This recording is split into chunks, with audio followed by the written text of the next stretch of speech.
My family called me the useless one. Then I built a tech company worth millions. Hopeless dreamer, always chasing clouds, my uncle scoffed. His words sliced through the quiet hum of the backyard BBQ, drawing glances from cousins who quickly returned to their burgers and beers. I stood frozen, clutching the award plaque I had brought to share. Best Emerging Innovator Pacific Northwest Tech Conference. But under their gaze, it felt more like a child's participation ribbon. My name is Jenna Rayner, and at age 34, I've spent most of my life hearing versions of that phrase. Growing up in Spokane, Washington, under the ever-present glow of my cousin Eric's spotlight, was like shouting into a canyon and hearing nothing back. Eric, the Ivy League graduate and rising corporate star, was their pride. His every move sparked applause. My efforts? Dismissed as hobbies, distractions, cute attempts at success. Uncle Mike, I wanted to share some news about the app launch. I tried, voice tight. Jenna, enough, he sighed, as if I were a telemarketer calling during dinner. Eric just closed a partnership with Tesla. Can we talk about real achievements for a second? My mother looked at her feet. Aunt Diane smiled in that pitying way, patting my arm. You were always great with arts and crafts, sweetheart. Remember that glitter phase you went through? Glitter phase? She meant my wearable neurotech prototypes. My startup, Synapse Loop, had gone from scrappy basement tinkering to a team of 7 engineers.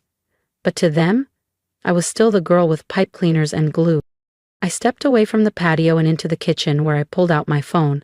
A text from Avi, my co-founder, lit up the screen. EAC pitch locked for Friday. They're flying up from San Francisco. I typed back. Not telling the family, they wouldn't get it. What I didn't say, they never would, until they had no choice. I took a breath, returned to the table, and nodded through another round of Eric worship. But behind my polite smile, something hardened. They saw a daydreamer. They had no idea I was about to close a $4,200,000 funding round and take Synapse Loop national. Let them laugh. They'd remember this day. But next time, I wouldn't be sitting on the sidelines. It'd be the headline.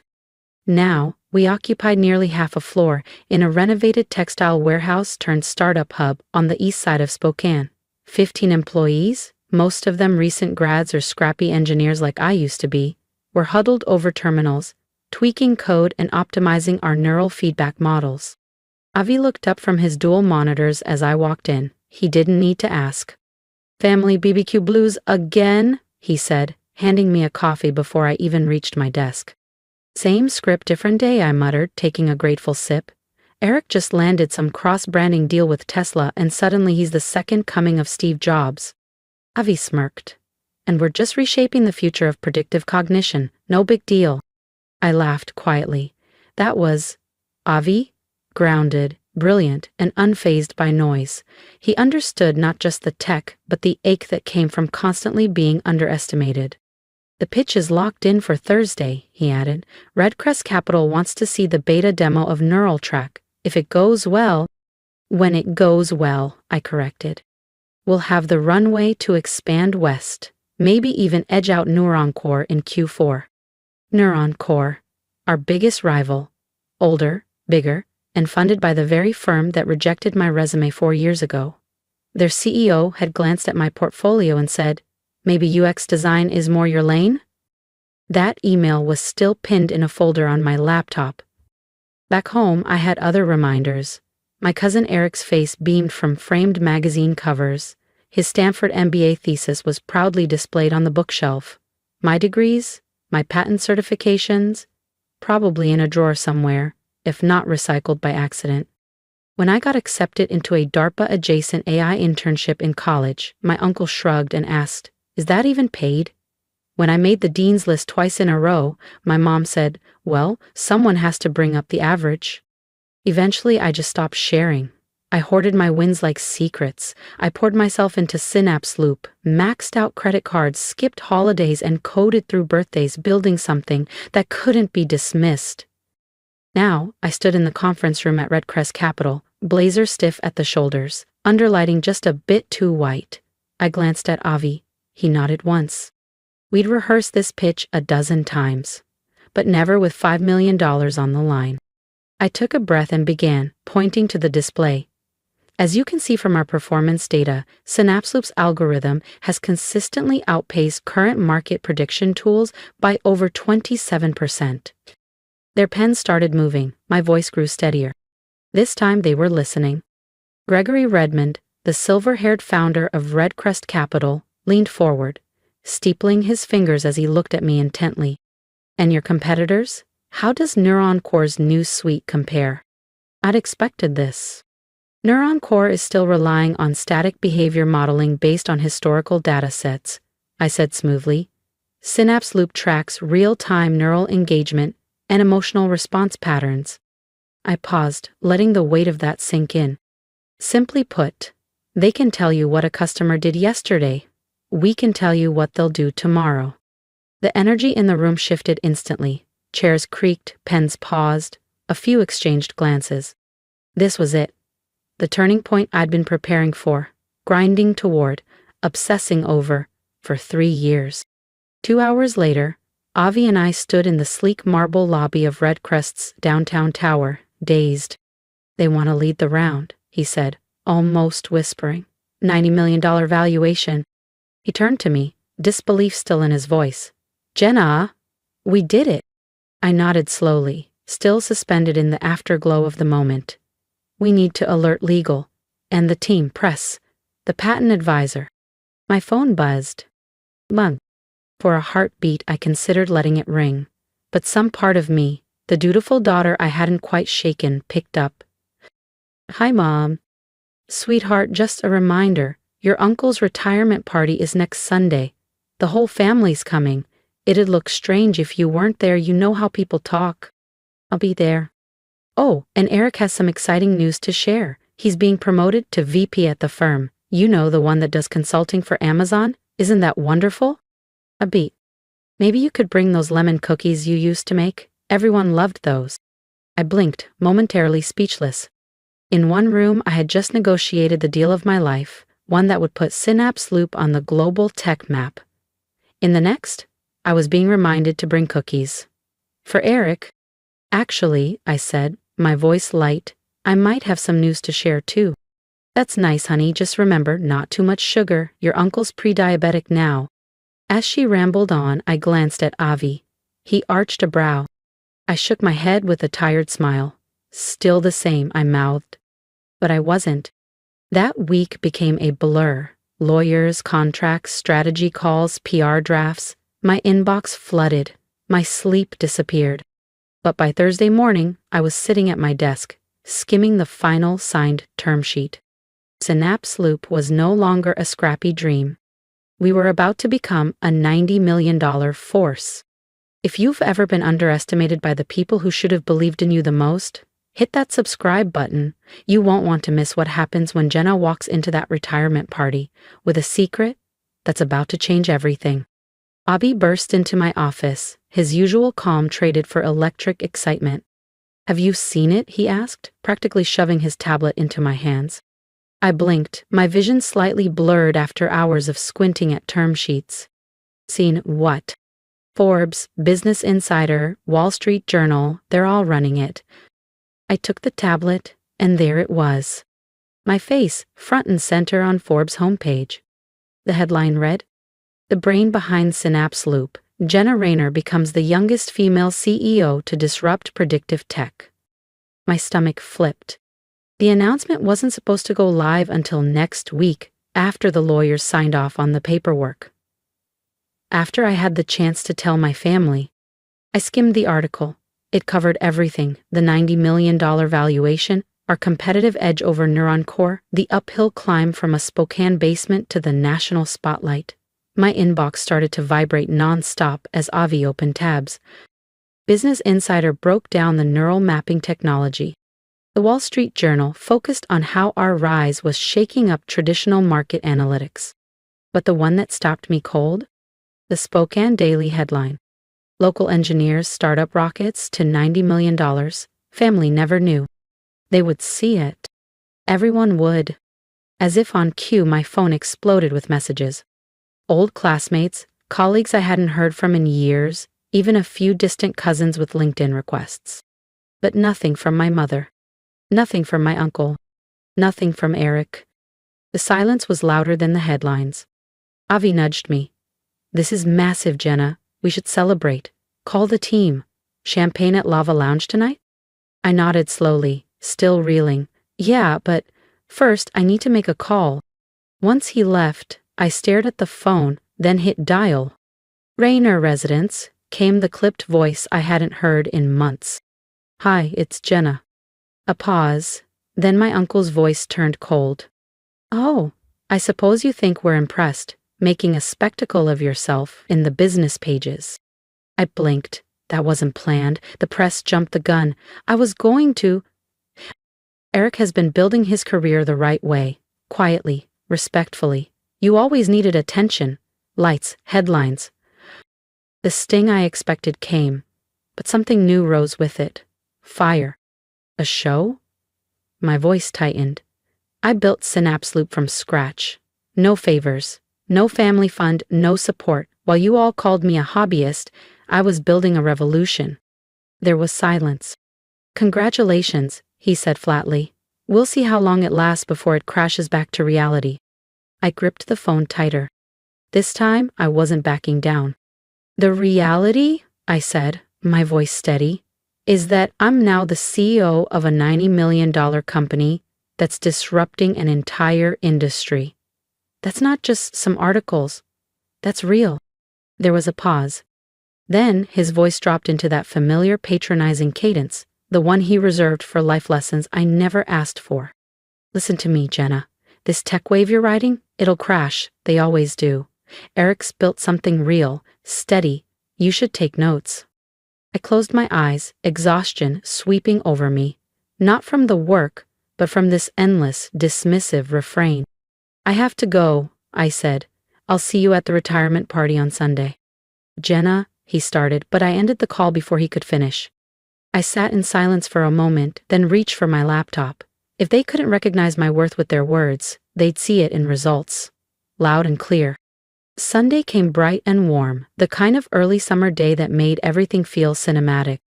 I hadn't called again after that last conversation. I didn't need to. The headlines had done plenty of talking for me. In the days leading up to the party, the story had exploded. Synapse Loop had been featured on CNBC. The local paper ran a full Sunday spread. I'd even been invited to speak at an upcoming tech symposium in San Francisco. Now I sat parked outside my uncle's suburban home, watching familiar faces stream through the white picket gate. Family friends, retirees from his firm, relatives who'd spent years watching me from the sidelines. I checked my reflection in the mirror, slipped on my designer sunglasses, and stepped out of my new Jaguar Phaeton. Sleek, red, and roaring like a declaration. The engine alone turned heads. From the passenger seat, I grabbed a small, elegantly wrapped gift box and closed the door with a satisfying click. "Is that Jenna?" I heard someone murmur. Cousin Nate, the car guy, paused mid-sentence, eyes wide. I tossed him the keys. "Mind parking it for me?" I smiled. "Driveway's packed." "This is the V8, isn't it?" he breathed, like I'd handed him a holy relic. "Fully loaded, carbon trim, custom finish, be gentle." As I walked toward the backyard, heads turned, conversations paused. I didn't rush. The scent of grilled ribs and fresh lavender wafted through the air. But I wasn't the same woman they used to overlook. My cream suit, deep blue silk blouse, and sleek heels spoke before I even opened my mouth. My mother spotted me first, her smile faltering as she took in the transformation. "Jenna," she said slowly, "you look different." "Thank you," I said, brushing a kiss on her cheek. "Where's Uncle Mike?" I held up the small package. "I brought him something. Stick around, because what's in that little box, let's just say, it's the moment everything shifts. Hit subscribe so you don't miss the next twist." My mom gestured toward the grill, where Uncle Mai stood at the center of his universe, tongs in hand, surrounded by uncles, former co-workers, and neighbors who hung on his every word about the perfect sear. I approached the group, feeling the shift in atmosphere as conversations trailed off one by one. "Uncle Mike," I said, offering the small, neatly wrapped box. Happy retirement. He turned slowly, eyes sweeping over me from head to toe. For a second, I thought he might say something cutting, or walk away altogether. But he took the box. You didn't have to bring anything, he said, voice flat. I wanted to, I replied, meeting his gaze without flinching. 30 years. That's no small thing. A few of the men nearby exchanged looks, recognition flashing in their eyes. I could tell some of them had read the headlines, probably seen my face in their LinkedIn feeds. They looked from me to him, then back again, clearly picking up on the cool undercurrent between us. Well, he muttered, turning back to the grill without opening the box. Can't let these steaks char. Of course not, I said with a polite smile. Wouldn't want to ruin the main event. I turned away, not waiting for a response, and crossed the yard toward Eric and his wife Melissa, who stood under the patio umbrella, both watching me with thinly veiled surprise. Quite the entrance, Eric said, his signature confidence cracking ever so slightly. Nice car. Thanks, I smiled. Business seems to be going well for you too. Ma mentioned the VP title. Congrats. He opened his mouth, but Melissa jumped in first. We saw the articles, Jenna. Your company is... Honestly, it's incredible. Her voice was sincere. Curious. Not the condescension I was used to. Why didn't you ever tell anyone what you were building? I met her eyes. I did, more than once. No one was listening. Eric shifted, clearly remembering all the dinners where I'd tried to talk about my work only to be waved off or talked over. His cheeks flushed faintly. To his credit, he looked down for a beat. Well, Melissa said, pressing forward, we're definitely listening now. Everyone is. 90 million? That's no joke. I noticed the heads turning nearby. The number had caught attention. Conversations paused, forks lowered. Thank you, I said. It's been a long road, but the tech is changing the game. We're redefining how businesses understand their customers. Eric cleared his throat. I'd like to hear more, sometime. I nodded. I'd like that too.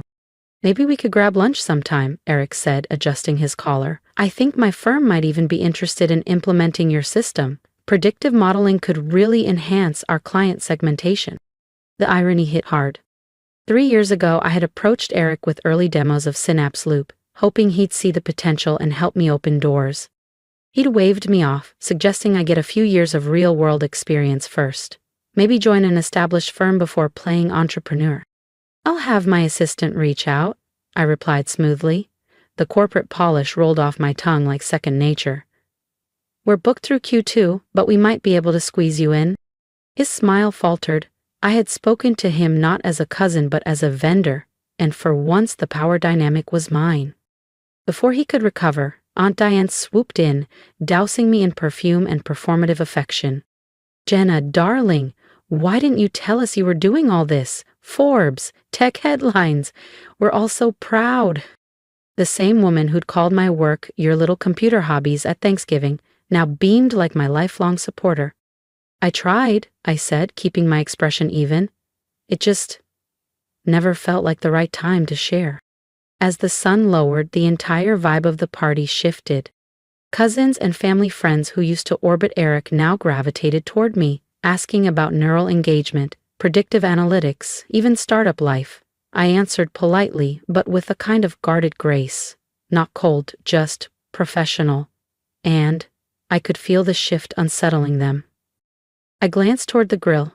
Uncle Mike stood alone, tongs idle, still not having opened my gift. A custom engraved watch I had made with the words, "To new beginnings, love, Jenna."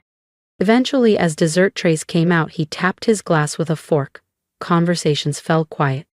Thank you all for being here, he said, his voice carrying over the lawn. Retiring after 30 years. It's meaningful. Having all of you here means a lot to me and Diane. He ran through stories from his time in engineering, gave shout-outs to old colleagues, then turned toward the family. And of course, I'm proud of my children. Eric, making strides at Northwest Financial, just promoted to VP. Polite applause. Then he looked at me. And Jenna, he continued, voice tightening, who, apparently, has been quietly building something none of us fully understood. Silence fell. I always said she was the emotional one, he added, half laughing, though only a few joined in. But it seems I underestimated just how far emotional intelligence can take a person. It wasn't an apology, not even close. But it was the first time Uncle Mike had ever publicly acknowledged that he might have been wrong about me. And as the clink of raised glasses rippled across the yard, I noticed something new in the eyes of our extended family. Respect. Not surprise, not confusion, just a quiet, dawning realization that I was no longer the one who never quite fit in. The retirement party carried on into the evening under soft string lights strung through the trees. Conversations buzzed, laughter echoed off the patio walls, and I moved between groups with ease. For the first time at a family gathering, I didn't feel like a background character. I felt seen. It was subtle but powerful, the shift in energy. Cousins who once barely remembered what I did now asked me about market strategy and leadership. My aunts, once skeptical, listened intently when I explained the company culture we were building at Synapse Loop. Later I found a quiet moment alone with Uncle Mike. He stood near the edge of the yard, a glass of whiskey in hand, gazing at the flower beds my aunt had carefully cultivated over the years. "You never opened your gift," I said gently, nodding toward the box still sitting on the gift table. He looked at me, really looked this time. I was waiting for it to quiet down. I gave a small nod. Whether it was a reason or an excuse didn't matter anymore. "So," he said after a long pause, "CEO, yeah, of a $90 million company." I met his eyes. "That's right." He swirled his drink, the ice clinking softly. "And the youngest woman to do it," they said. "So, I've heard." The silence that followed wasn't uncomfortable, just heavy, with everything unsaid over the years. "I don't understand any of it," he finally admitted. "The tech world, algorithms, predictive models. Back in my day, business was simpler. You made something, you sold it." I thought about trying to explain neural engagement data and behavioral forecasting, then stopped. "You don't need to understand the tech," I said. "Just understand that I built something real, and it matters." He nodded, slow and thoughtful. Then, with a slight smile, he tilted his head toward the driveway. "That car, that's something." I smiled. "It's not a statement, it's a thank you to myself for all the years no one else did." "Still," he said, a flicker of pride creeping into his voice, "you knew what pulling up like that would do." "Yes," I admitted. "I did." Investors, engineers, journalists, and local business leaders filled the plaza in front of our new headquarters for the ribbon-cutting ceremony, a gleaming structure of glass and steel nestled in downtown Spokane. To my surprise, my entire family showed up. My Aunt Diane was the first to greet me, pulling me into a hug tighter than I expected. "We're so proud of you, Jenna," she said softly. "I'm sorry if we didn't show it before." I returned the embrace, feeling the truth in her voice. She had always been caught between my uncle's stern dismissals and her quieter instincts to believe in me. Today, she didn't have to pick a side. Eric approached next, looking a little out of place in a sea of startup types, clutching a small gift bag and clearly overwhelmed. "This is incredible," he admitted. "Seriously, Jenna, I had no idea this is what you were building." I gave a small smile. "That's because you never asked." There was no bitterness in my tone, just honesty. The success had dulled the sting of all the years he hadn't seen me. And then there was Uncle Mike, lingering near the entrance like a guest who wasn't sure whether he belonged. He was wearing the watch I'd given him, I noticed. That alone made my chest tighten. I walked toward him, aware of the cameras clicking, the team watching. The CEO in her element. "Thanks for coming," I said. He nodded. "Wouldn't have missed it." We could have left it there, that would have been enough, but I needed to say one more thing, not for revenge, but for closure. "You know," I began, "all those times you said I was too emotional or not CEO material, it hurt." His expression shifted. Pride? Guilt? Something deeper. "But it pushed me too," I continued, "to prove you wrong." He met my gaze. "Well, you certainly did that." "Yes," I said, "I did." And just like that, standing in front of the company I had built from nothing, the logo shining behind us, I felt something release inside me. I didn't need his approval anymore. Because I had my own. I was Jenna Rayner, CEO of Synapse Loop. Visionary, builder, the architect of my future. And no one would ever call me just emotional again. If you've made it this far, thank you, truly. You've just walked with me through years of being overlooked, dismissed, and underestimated, only to come out the other side as the CEO of a $90 million company built from scratch. And if my story resonates with you, if you've ever been made to feel small in rooms where you should have been seen, then I hope you know you're not alone. I wasn't the smartest person in every room. I have the most connections. What I had was belief in something bigger than myself, and the willingness to keep building even when no one clapped. If that sounds like you, drop a comment, tell me what you're building, tell me who didn't believe in you, and tell me how you're proving them wrong, not out of spite, but out of self-respect. Because I want this space to be more than just a story. I want it to be a spark. Let me tell you something I wish I had heard sooner. You don't need permission to dream big. You don't need validation to start. And you certainly don't need anyone's approval to be powerful. For years I kept my head down, hoping one day they'd notice. My family, my peers, the industry. But here's what I learned the hard way. Waiting to be noticed is a trap. The real shift happened when I stopped trying to fit their mold and started honoring mine, the emotional one, the craft girl, the hobbyist. I took every label they tried to use against me and turned it into fuel. And now, those same people sit in my boardroom asking for partnership. That's not revenge, that's growth. So here's my ask. If my story moved you, if it reminded you of your own quiet strength, then hit subscribe. Not just because it helps the channel, but because every time you do, you're saying yes to more stories like this being told. You're saying yes to grit and resilience and the kind of success that doesn't come pre-approved. And leave a comment. I read them. I want to hear how you overcame or how you're still in the middle of it, because sometimes just knowing that someone else gets it, that can keep you going another day. And if you're still building, still working in silence, while the world sleeps on you, keep going. Please. Don't wait for them to clap. Clap for yourself. Start small. Start scared. Start anyway. That's what I did. And if I can do it, so can you. I'm Jenna Rayner. I'm the CEO of Synapse Loop. But before any of that, I was just a girl with an idea, and a whole lot of people telling me I wasn't enough. Now I know better. And I hope after hearing this, you do too. We're just getting started.